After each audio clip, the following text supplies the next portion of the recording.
¿Se acabó acaso el juego para los matraqueros de Diosdado? Un curioso anuncio, el día de ayer, trae una reflexión a nuestra mesa sobre cómo funciona ese aparato de justicia en Venezuela y de ese eslabón en donde comienza o en donde termina, según se vea, la extorsión al ciudadano. ¿Pierde Diosdado terreno ante Delcy?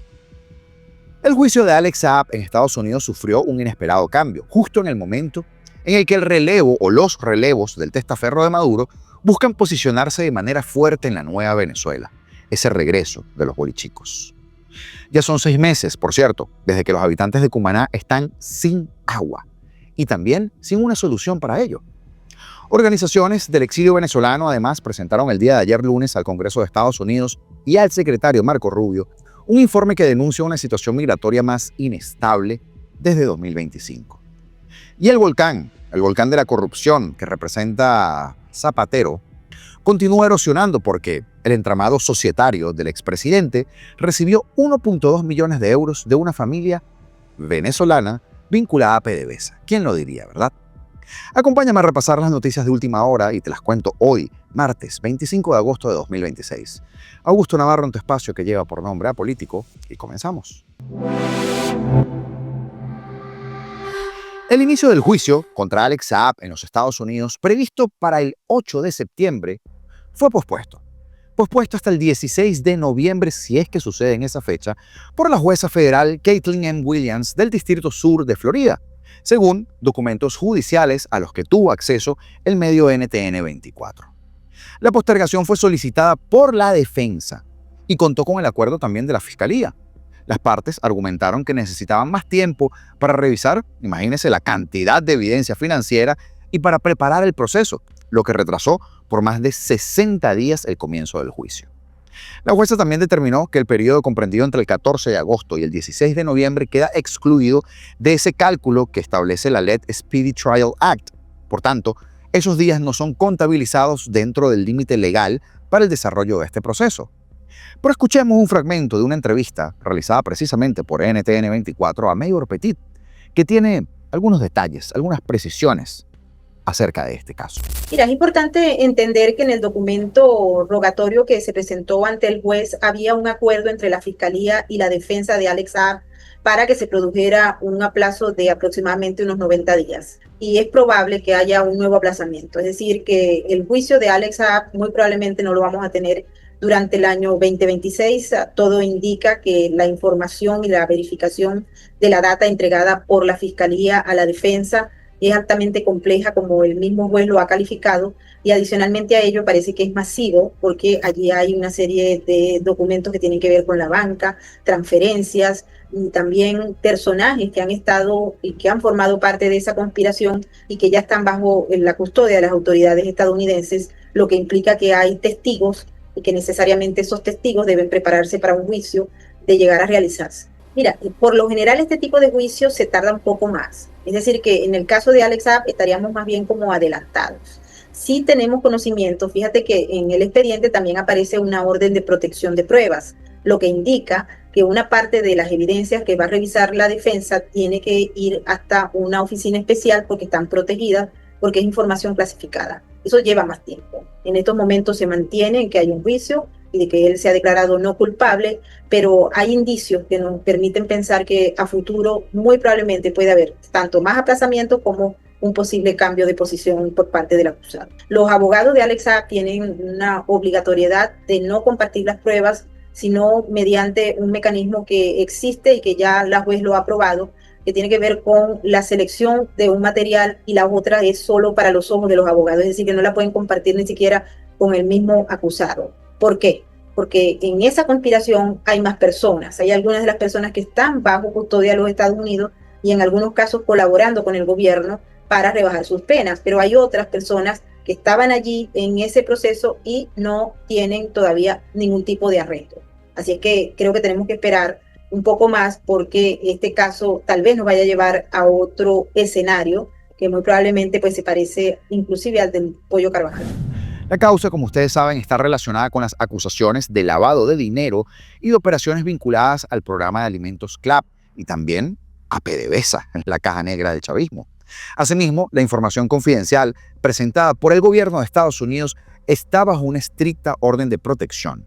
Y en un momento donde algunos testaferros y enchufados, como Alex Saab, caen en desgracia, otros, como Alejandro Betancourt, se posicionan en nuestro terreno. Y es importante que sigamos muy de cerca este caso, porque al final, aunque estos se crean muy listos y tengan sus contactos en el poder aquí y allá, nada es para siempre. Y el destino de Saab será el mismo destino de ellos. Ahora, si hay algo que caracteriza al chavismo es que rara vez admite su fracaso. Prefiere cambiar de nombre los problemas antes de reconocer que perdió el control sobre el problema. Pero de vez en cuando, la realidad obliga a una confesión involuntaria. Y eso es exactamente lo que acaba de ocurrir entre la monarca Delcy Rodríguez y Diosdado Cabello. Porque al final, aquí cada uno está velando cómo puede salvar su propio pellejo. Hace apenas unas semanas, Diosdado Cabello salía con toda su parafernalia a prometer el fin de la matraca. Nos habló de depuración policial. Anunció que habían más de 22.000 funcionarios que habían sido expulsados de los cuerpos de seguridad. Claro, sin ninguna prueba. Y la monarca se atrevió a lanzar aquel 0800 extorsión o matraca para recibir denuncias según ella, y aseguró que quien extorsionara a un ciudadano no tenía cabida dentro de las instituciones. Que de haber sido literal, eso hubiera significado el desmantelamiento de la policía como la conocemos al día de hoy. ¿Qué decía? Quiero y le he pedido al equipo una línea, una plataforma tecnológica 0800 extorsión. Porque no es justo que policías honestos paguen por aquel que extorsiona al ciudadano. No es justo que fiscales honestos paguen por fiscales que cobran al ciudadano. No es justo que jueces honestos paguen por igual por los jueces que extorsionan a los ciudadanos. No es justo. Pero es que eso mismo ya sucedió en 2021, también en 2024. Por eso es que siempre recuerdo que quien crea en esta gente ya no es que sea inocente a estas alturas, sino posiblemente cómplice. El mensaje, según el emprendedor de los polvos blancos, Diosdado, era claro. El problema eran algunos policías corruptos que estaban siendo expulsados. El Estado, según esa narrativa, había recuperado el control. Pero entonces ocurrió algo que por supuesto destruye completamente ese discurso entre sus propias filas. Porque el día de ayer, Delcy Rodríguez anunciaba que las alcabalas desaparecerán de las ciudades y serán sustituidas por patrullaje móvil. Y esa decisión, aunque fue presentada como una medida para modernizar la seguridad ciudadana y hacerla más profesional y respetuosa de los derechos, en realidad constituye la mayor desautorización política que ha recibido Diosdado Cabello desde que asumió el control del Ministerio del Interior. Bueno, aunque ya lleva un par más. Y es que si la depuración que anunció Diosdado habría funcionado, ¿por qué eliminar las alcabalas? Si realmente fueron expulsados los funcionarios que eran corruptos, ¿por qué desmontar precisamente el escenario donde, según el propio régimen, ya no debe existir corrupción? Y si el problema ya estaba resuelto, ¿qué necesidad había de cambiar todo el modelo del control policial? La respuesta es bastante evidente, porque la corrupción nunca estuvo en el funcionario. El funcionario era parte de un sistema y era allí, en el sistema, donde estaba el negocio. Por eso le digo rápidamente, no se sienta cómodo. Son chavistas. Si no te extorsionan en un punto fijo, te lo harán en movimiento.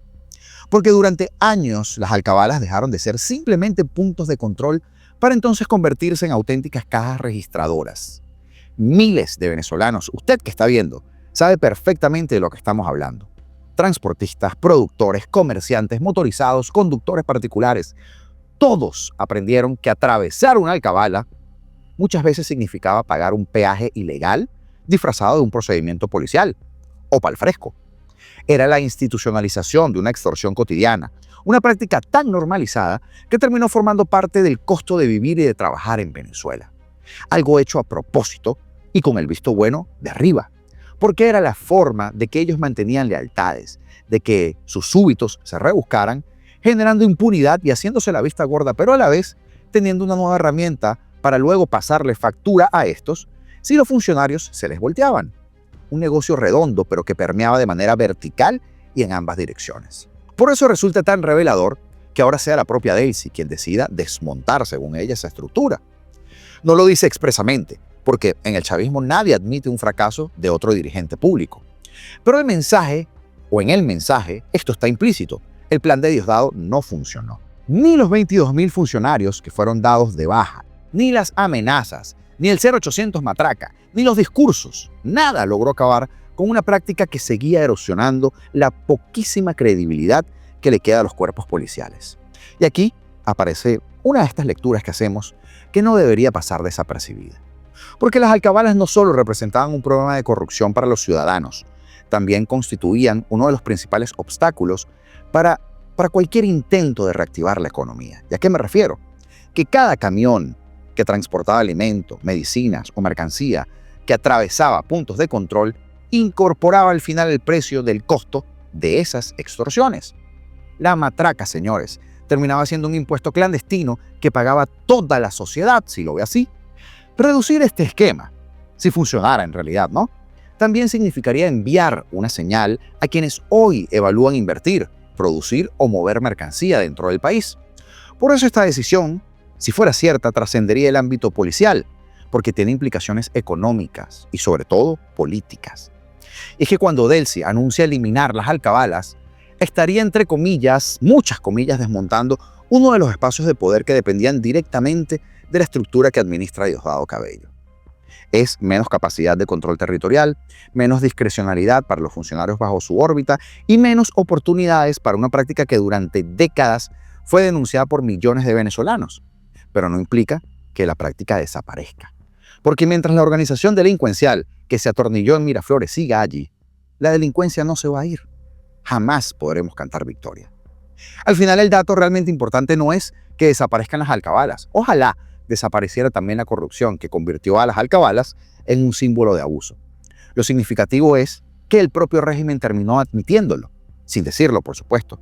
Admitió que el modelo de Diosdado fracasó, porque cuando un gobierno elimina instituciones que supuestamente había logrado sanear, lo que en realidad confiesa es que nunca consiguió sanear nada. Y esa es la paradoja de esta historia. Diosdado prometió acabar con la matraca, persiguiendo a los matraqueros. Y entonces Delcy termina desnudando parte del problema, no eliminando el lugar donde el negocio florecía, sino tratando de restar la influencia directa a la mayor amenaza que tiene Delcy al día de hoy, el Capo Cabello. Porque hay derrotas políticas que no necesitan ruedas de prensa, ni grupos de prensa tampoco. Solo basta con observar quién anuncia la solución y quién acaba de quedar retratado como responsable del fracaso.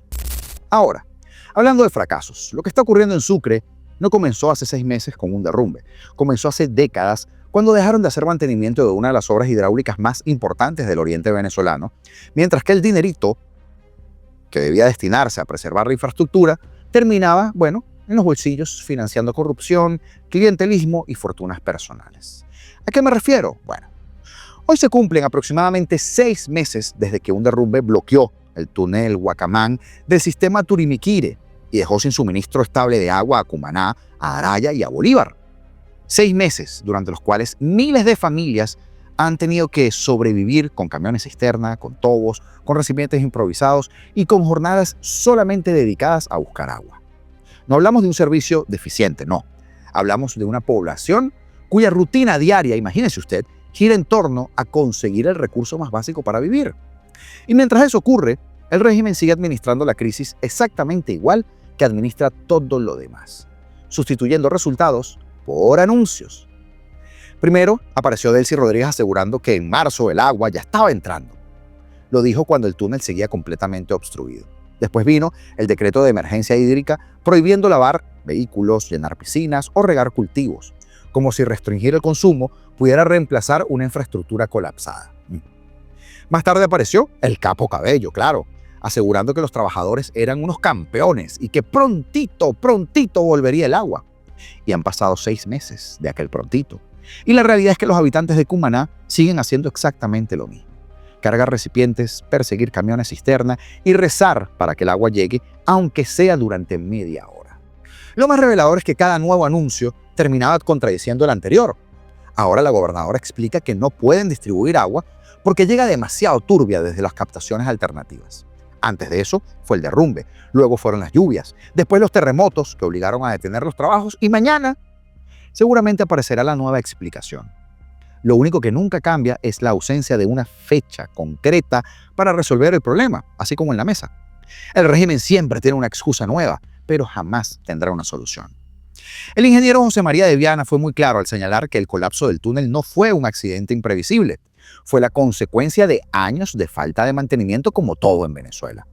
Pequeños desprendimientos que nunca fueron corregidos terminaron acumulándose hasta provocar una obstrucción enorme, de enormes dimensiones. Es decir, el derrumbe no creó el problema, simplemente hizo visible el deterioro que llevaba años allí, avanzando silenciosamente mientras que nadie hacía lo que tenían que hacer.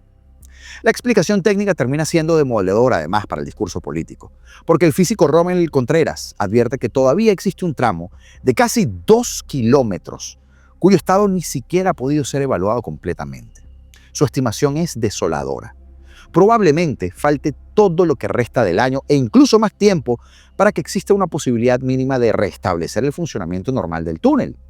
Y eso suponiendo que no aparezcan nuevos daños en el trayecto que aún permanece sin inspeccionar. Es decir, mientras las autoridades siguen hablando de avances, quienes conocen técnicamente la obra advierten que todavía ni siquiera saben con precisión la magnitud del problema.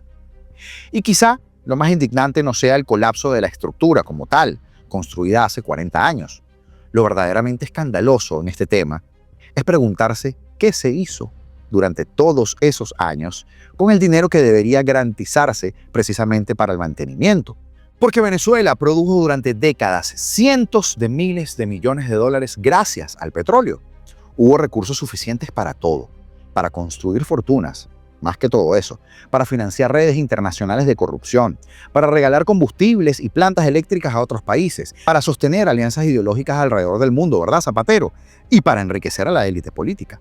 Lo que nunca hubo aparentemente fue dinero para inspeccionar periódicamente el túnel de 12 kilómetros en el que depende el suministro de agua de buena parte del oriente de Venezuela. Ese detalle. Y esa es la tragedia que hoy viven los sucrenses. No es una catástrofe natural, es una catástrofe administrativa, se llama chavismo. Es el resultado de un modelo que convirtió el mantenimiento en un gasto innecesario. La planificación fue pura propaganda y la ingeniería se improvisó permanentemente. Y mientras Delcy, Diosdado y toda esa maquinaria propagandística sigue acumulando anuncios, los habitantes de Cumaná continúan haciendo filas con sus tobos, lavando ropa a medias, recorriendo kilómetros para llevar o para llenar recipientes y viendo cómo el agua, un derecho elemental que debía llegar por tubería, se convirtió en todo un lujo administrado por quienes llevan casi 3 décadas prometiendo exactamente lo mismo. Que ahora sí, que prontito todo se va a resolver. Quiero agradecer como siempre a todos nuestros miembros por ser parte de esta comunidad, a quienes constantemente nos ayudan con los super chats, los super thanks y a ti que miras este video. Importante en estos tiempos donde están siendo atacadas nuestras plataformas. Sin ti nada tendría sentido. Si no lo has hecho, suscríbete en este momento y dale like a este video. Porque queremos seguir creciendo, queremos seguir haciendo este trabajo para ti y que tu voz, nuestra voz, llegue a más rincones. Continuamos.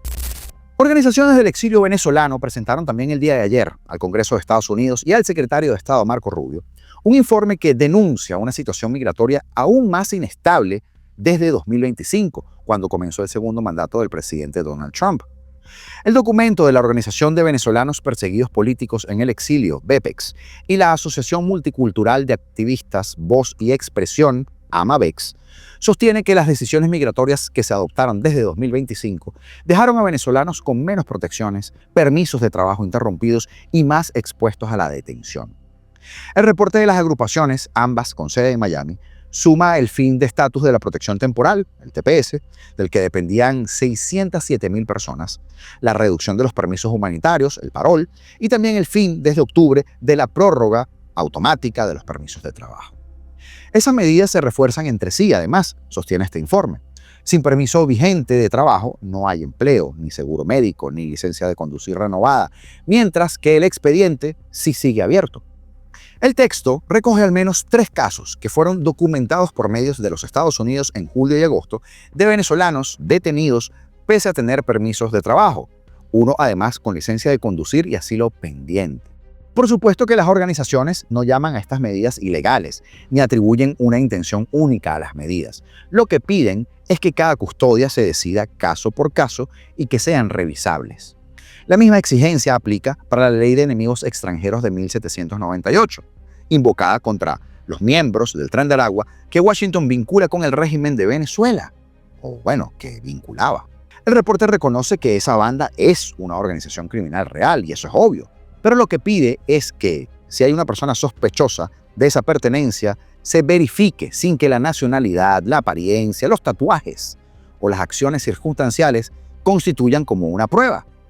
El informe también examina el acuerdo por el que Liberia aceptó recibir hasta 1.200 ciudadanos de otros países en 12 meses, un programa que, según Liberia, contempla sobre todo a latinoamericanos, incluidos venezolanos. Imagínese usted semejante disparate de deportar a alguien a Liberia. El primer vuelo llegó el 20 de agosto a Monrovia, con 20 personas, cuyas nacionalidades Estados Unidos no ha divulgado, sin que conste todavía que hubiera venezolanos dentro de ese vuelo. Pero es que escuché ayer a un cubano que enviaron para el Congo. Las peticiones se resumen en 3. Cifras desglosadas de los venezolanos detenidos porque no existe un conteo federal público, que una demora administrativa no cueste el empleo a alguien que está esperando sus papeles, y transparencia sobre los acuerdos con los países que reciben a los expulsados. La terminación del TPS, decretada en 2025, sigue impugnada ante la Corte Suprema. Unos 1.2 millones de personas, venezolanos, vivían en Estados Unidos vivían ya, desde 2024, y más de 40% de estas personas son residentes de Florida. Esto según estudios del Pew Research Center. Y sobre esas personas es que se está tratando de tener un panorama más claro. Saltemos ahora a España, pero con un pie en Venezuela, porque la fuente infinita de escándalos, Zapatero y el régimen de Venezuela, sigue fluyendo de manera caudalosa. El supuesto entramado societario que había dirigido el expresidente José Luis Rodríguez Zapatero habría recibido, según información nueva, e investigaciones de la Unidad de Delitos Económicos y Fiscales, la UDEF, eso es lo que significan las siglas, de la Policía Nacional, escuchen, 1.2 millones de euros más, procedentes de una empresa de 2 hermanitos venezolanos, cuyo padre ostentaba el cargo de asegurador de PDVSA. ¿Quién se lo pudiera haber imaginado, verdad? Recordemos que el ex líder del PSOE se encuentra siendo investigado en este momento por haber utilizado su influencia en administraciones públicas para conseguir ayudas, concesiones a cambio de presuntas mordidas, como le dicen en España, coimas, sobornos, comisiones, como le dicen los bolichicos en Venezuela. La investigación de la Policía Judicial a las órdenes del juez de la Audiencia Nacional, José Luis Calama, determinó que Zapatero había cobrado más de 3 millones de euros en sus cuentas personales solamente en el periodo de entre 2020 y 2025, contando en ese total contratos que se encuentran también investigados por presunta irregularidad y otros que no por el momento. La UDEF sigue investigando, y es que a esos 3 millones de euros habría que sumarle los numerosos pagos que recibieron los testaferros de Zapatero, entre los que se encontrarían sus hijas Alba y Laura Rodríguez Espinosa. En este caso que hoy te traemos, en concreto, de los hermanitos venezolanos, los fondos provenían de la empresa Inteligencia Prospectiva, controlada por los hermanos venezolanos Domingo y Guillermo Amaro Chacón. Estos habrían provocado influjos de dinero irregulares en torno a la empresa por un valor de 2.6 millones de euros, mientras que de esos 2.6, 1.2 se trasladaron al entorno de Zapatero. Según han apuntado fuentes conocedoras del caso al medio Libertad Digital, los hermanos Amaro Chacón son los hijos de Domingo Amaro, quien mantenía un cargo de asegurador en PDVSA. La UDEF interceptó conversaciones de su hijo homónimo acerca de la influencia de la trama con el ministro de Petróleo, el de Venezuela. En el escrito de la UDEF se destaca que la empresa de capital venezolano recibió ampliaciones de capital procedentes de estos hermanos, mientras que la empresa no tenía actividad real, una constante de estos empresarios.